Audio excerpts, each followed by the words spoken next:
ಗರ್ಭದಲ್ಲೇ ಕರಗುವುದಂತೆ ಕೆಲವು ಮಾತ್ರ ಯಾಕೋ ಹೊರಗೆ ಬರದೆ ನರಳುವುದಂತೆ ಮನಸೇ ಮನಸೇ ಒಮ್ಮೆ ಸಂಭವಿಸೇ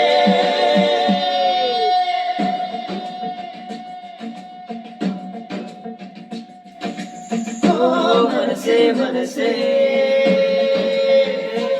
ನಿನಗೊಂದು ಮನವಿ ಮನಸ್ಸೇ